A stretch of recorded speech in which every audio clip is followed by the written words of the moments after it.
ரீசெண்டா பார்த்தீங்கன்னா, நம்ம அண்ணாமலை அதாவது பாஜக மாநில தலைவர் அண்ணாமலை அவர்கள் பார்த்தீங்கன்னா, ரீசெண்டா லண்டன் போயிட்டு வந்தாருங்க. ஸோ, அதுக்கப்புறம் பார்த்தீங்கன்னா, இப்போ தமிழ்நாட்டுல ஒரு இன்சிடென்ட் அண்ணா யூனிவர்சிட்டியில ஒரு பெரிய வன்கொடுமை நடந்திருக்கு பெண்களுக்கு. ஸோ, அதுக்கப்புறம் இவரு ஒரு வீடியோ போட்டிருக்காரு. ஸோ, அது வீடியோ போட்டது பார்த்தீங்கன்னா, இப்போ வைரலாகி போய்க்கிட்டு இருக்குது. ஏதோ நம்ம பண்ணணும், வைக்கணும்னு நெனச்சுட்டு பண்ண மாரி இருக்குது. ஏன்னா, அந்த வன்கொடுமைய தட்டி கேட்கணும் அப்படிங்கிற ஒரு ஆங்காரத்துல வீடியோ போட்ட மாரி போட்டிருக்காரு. ஏதோ ஒரு பிளான் பண்ணி செட்டப் பண்ண மாரி இருக்குங்க. அந்த வீடியோ காட்சிகள பாருங்க.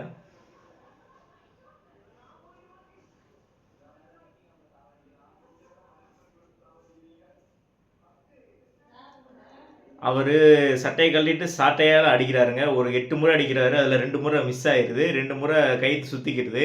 அந்த சாட்டைய பார்க்கறது நல்லா ஒரு முள்ளு சாட்ட மாரி இல்ல. நல்லா ஒரு பஞ்சு சாட்ட மாரி ஒரு லேசா இருக்குது. உண்மையான சாட்ட மாரியே தெரியல. அதே மாரி பின்னாடி நிக்கிறவங்கள கவனிச்சா தெரியும். அதுல ஒரு சாமியார் மாலை போட்டிருப்பாரு. ஸோ, அவர் பார்த்தீங்கன்னா, சிரிச்சுக்கிட்டே இருக்காரு. அந்த வீடியோ முடியிற வரை சிரிச்சுக்கிட்டே இருக்காரு. ஏன் சிரிக்கணும்? ஏன் அவ்வளவு உண்மையா நடக்குது அப்டின்னா, ஏன் சிரிக்கணும்? அப்படிங்கிற மாரி இருக்கு. அதே மாரி சொல்லி வச்ச மாரியே ஒரு 5, 6 அடிக்கு அப்புறம் அவரா வந்து பிடிக்கிறாரு. வேணாம், வேணாம் போதும் அப்படிங்கிற மாரி பிடிக்கிறாங்க. ஸோ இதெல்லாம் ஒரு பிளான் பண்ணி வச்சு வீடியோவா தான் இருக்குது. ஏன்னா இது வெளிப்படுத்தணும் அப்படின்னா, இது பண்ணணும் அப்படின்னா, அது வெளிய தெரியாமயே இருந்திருக்கலாம். இது ஒரு வெளியப்படுத்தி இது பண்ணி பண்ணணும் அப்படிங்கிறதெல்லாம் கிடையாது. ஸோ இது உண்மையாவே இவரு பண்ணியிருந்தா பாராட்டக்கூடிய செயல் தான். ஆனா ஒரு பிளான் பண்ணி செஞ்ச செயல் மாரி தான் இருக்குது. ஸோ இது தேவையில்லையாதது. ஏன்னா இவரு இதுக்கு முன்னாடி வரைக்கும் வேற மாரி நம்ம நெனச்சுட்டு இருந்தோம் மனசுல. ஆனா இவரு இப்படி போய் பண்றாரா? அப்படிங்கிற மாரி தோணுது. ஏன்னா லண்டன் போயிட்டு வந்ததுக்கப்புறம் ரொம்ப மாறுன மாரி தெரியுது. கொஞ்ச நாளா வெளிய வரல. இவரு பாஜக பத்தி வேற நம்ம தளபதி அண்ணா வந்ததுக்கப்புறம் சீமான் அண்ணனே விலகிட்டாரு. ஸோ அவர் டேக்கே வரல. வீடியோவே எதுவும் வரல. நம்ம தளபதி அண்ணா பேச்சு தான் ஃபுல்லா சோசியல் மீடியால போய்க்கிட்டு இருக்குது. இப்போ இவரு ஆளே காணோம்னு பார்த்தோம்னா, இன்னைக்கு ட்ரெண்டிங் ஆகி நிக்கிறாரு. இந்த ஒரு வீடியோ போட்டு. பார்த்தாலே சிரிப்பா தாங்க வருது.